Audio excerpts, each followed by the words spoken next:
Good evening, guys. Sorry this was a little bit late, but we are going to be talking about our next lesson dealing with World War I, and that is the war at home.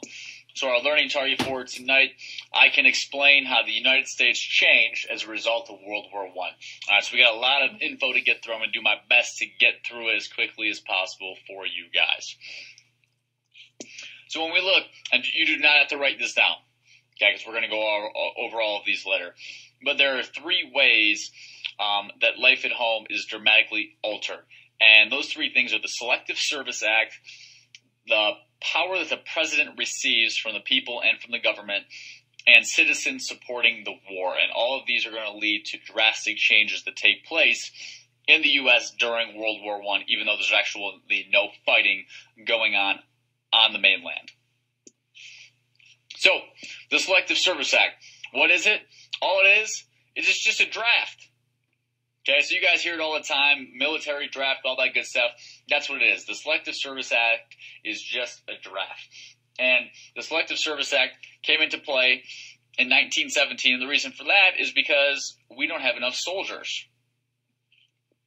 And we kind of talked about this during the Spanish-American War, how our army was strong, but our Navy was strong, but our Army was weak. So what we're trying to do is we were trying to improve our military, and by doing that, we have the Selective Service Act.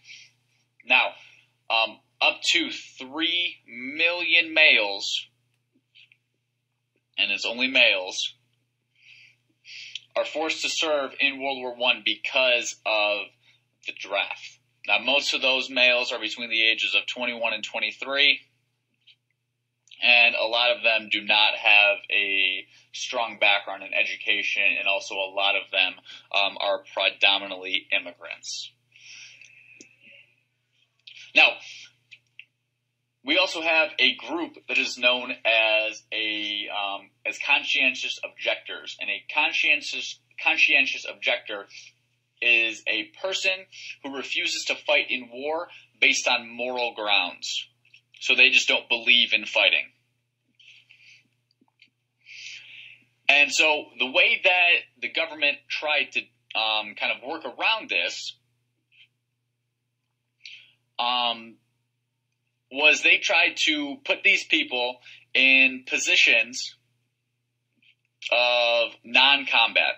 So maybe make them cooks, maybe make them nurses or something like that, where they won't actually be in combat, but at the same time they're still trying to help out their country.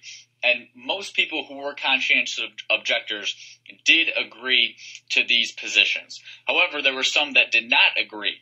And if you did not agree with these non-combat positions and you refused to enter the war, you were thrown in jail. Okay, so you were forced to sit in a military prison until the war was over.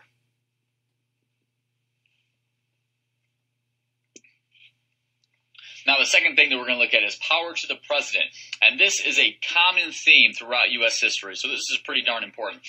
And it's the idea that in wartime, the president gets more power.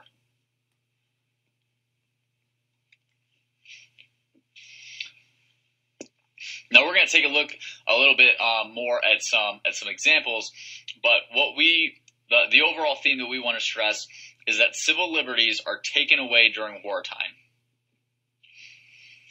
And a lot of these things that we are going to look at are unconstitutional. Okay, so here's our Constitution, and what a lot of people say we do during wartime is we throw it out and we get rid of it. Whoops. And the greatest example of this takes place during World War I, and this is known as the Espionage and Sedition Act. So basically what this says is you cannot talk bad about the country.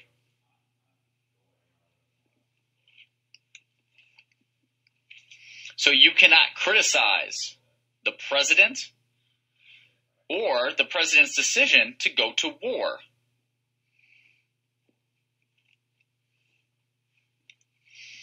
And why this is so crazy is because this blatantly takes away your First Amendment rights.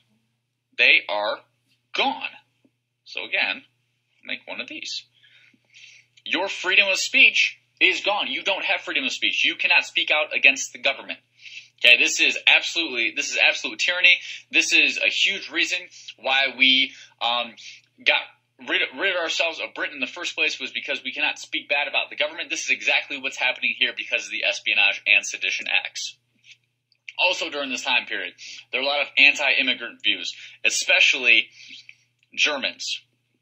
And the reason for that, you guys looked at this today, a lot of immigrants sympathize with their homeland, and that was not okay. You were either for us or against us, and a lot of natives felt that these immigrants were against us.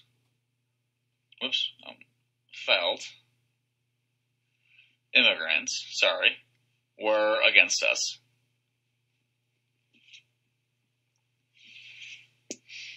Okay, now let's switch gears here and let's talk about the wartime economy. So, this is another common theme that we see. During times of war, the economy switches and we start to make wartime products. So we start to make products for the war. And we saw this when we were talking about Great Britain and how we are making products for them and making products for the rest of the Allied powers. And during the war, during World War I, our economy is good. Because why? Because we are producing. We are producing more, and by producing more, we are selling more. Producing equals selling, which equals money. And that's exactly what's going on here. So, citizens supporting the war. What are citizens doing during this time period to help support the war? Because they are not fighting overseas. They are not a soldier. They are not helping out with the military. What are they doing? Well, the first thing that we're doing is we are having our women go to work. So women are doing typical traditional female jobs when you think about it, like working as a secretary, working as a nurse, something like that. But they're also starting to work in the industries because so many men are overseas. We see women going to the factories and doing their part. The second thing that we're doing is families are planting something known as victory gardens. And a victory garden is basically just a garden where you grow vegetables. And the reason we call them victory gardens is because by growing our own vegetables, that allows the vegetables and the fruit and everything that we are growing, it allows us to use that food to go overseas to the troops. So by planting a victory garden, we are producing our own food so that we don't have to buy, and all that food can go to our troops. And the last thing that we are doing is we are buying victory bonds.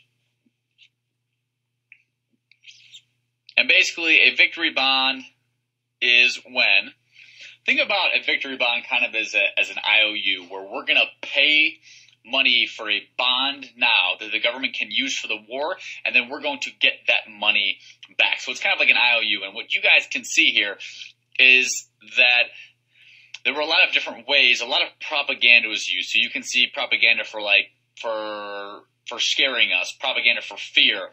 This is appealing to our emotion, appealing to our patriotism, and so is this one here. But these are all examples of propaganda and how we are trying to appeal to emotion in order to get people to support the war any way possible. And victory bonds was the biggest way to do that for people that could not support the war otherwise. All right, so that's it for tonight. Quick recap. Can we explain how the U.S. changed during wartime? If we can talk about the draft. If we can talk about the idea of the president gaining power.